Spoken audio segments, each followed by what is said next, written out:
Lovely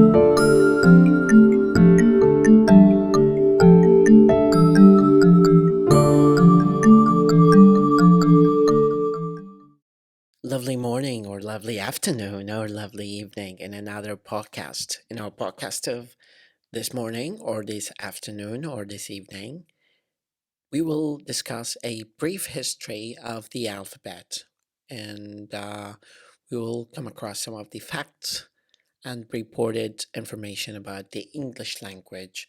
As you know, English language is a fairly complex tapestry of extraordinary variety and color, language. In order to appreciate how it is evolved and grow, we need to look at the beginning of the British history and the patterns of their successive invading forces that exerted so much influence on language.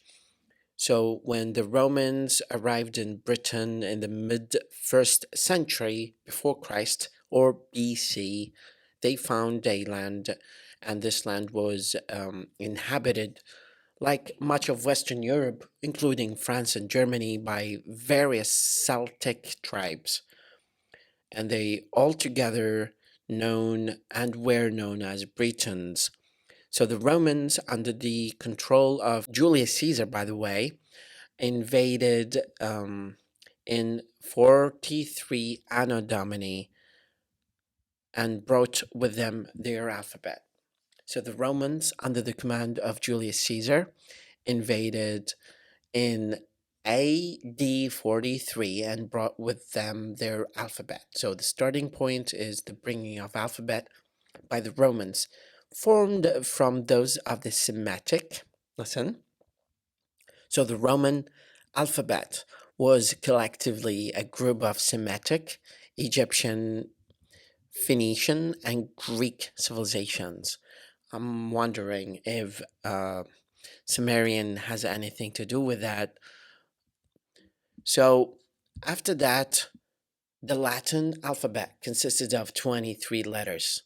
So that is the contemporary alphabet without the J, like Julius, which was Lulius, and so on.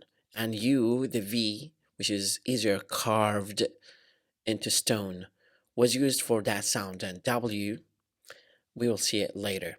So by the end of the third century Anno Domini, most Romans had gone away from Britain, which was now at the mercy of new invaders, usually Saxons and Angles and Jutes from Germany and Denmark. So these tribes were hovering over the seas and trying to control new lands. So the Celtics were driven away to the far distant corners of Britain, Scotland, Ireland, Wales, and Cornwall, where Celtic languages still survive up to this day.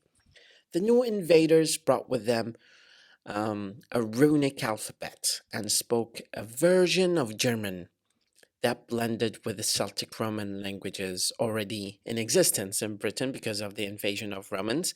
So we have to mix German and Roman. And that created the Anglo Saxon or Old English, which is a hybrid of Roman and um, the Angles and Saxons and Jutes combination of words that came originally from Denmark and Germany, excuse me. So in 597, however, the Saint Augustine arrived in Kent on a mission from Pope Gregory to convert the people of Britain to Christianity.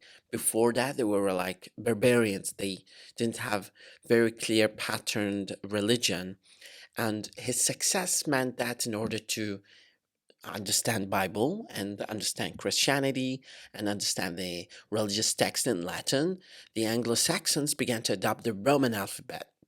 So the adoption of the Roman alphabet was simply for religious purposes, primarily speaking.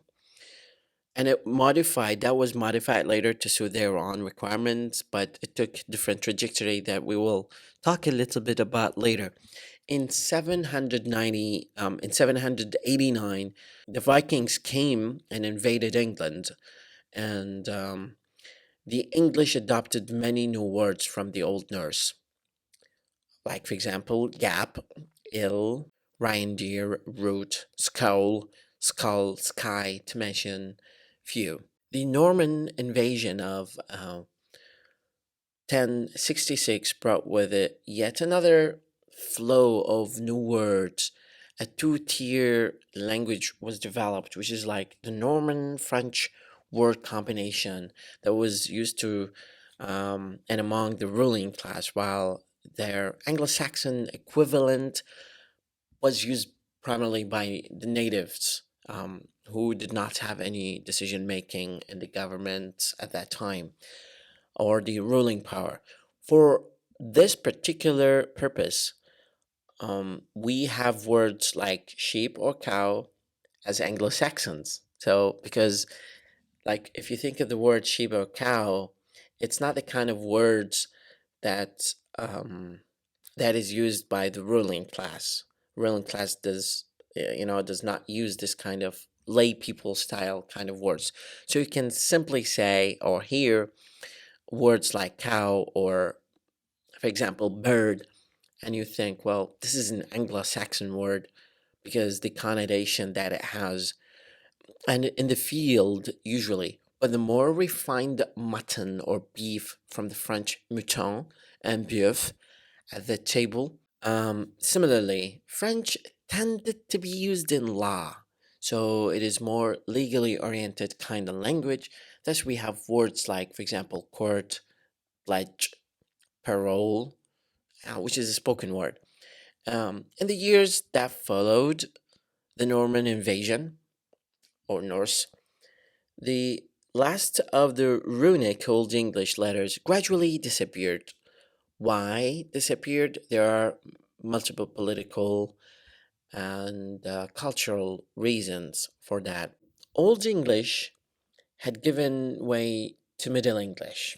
So we have Old English, Middle English, and the Modern English. Old English had given away to Middle English, where Middle English, during that time or during that period, the three final letters joined the alphabet. So that we know today, for example, J was adopted from E when sounded as a consonant similar to a soft G.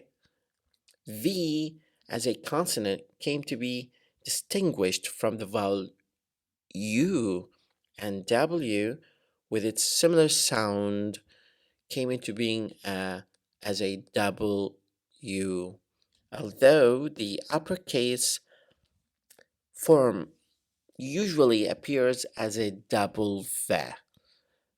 The modern alphabet now is complete. That was in a nutshell a summary of the beginning and evolution of English. I hope that I gave you some tip of the iceberg kind of information regarding the origin of English. And if you want to explore the field more, you have the liberty of applying to any one of the colleges in Iraq or abroad to understand the beauty of the history of English alphabet. Also, suggest that you check out the Cambridge English Encyclopedia by David Crystal, the recent edition, to find more about English and how it came to be what it is right now. Thank you so much and have a beautiful night or beautiful morning. مدرب لغة وليد خالد.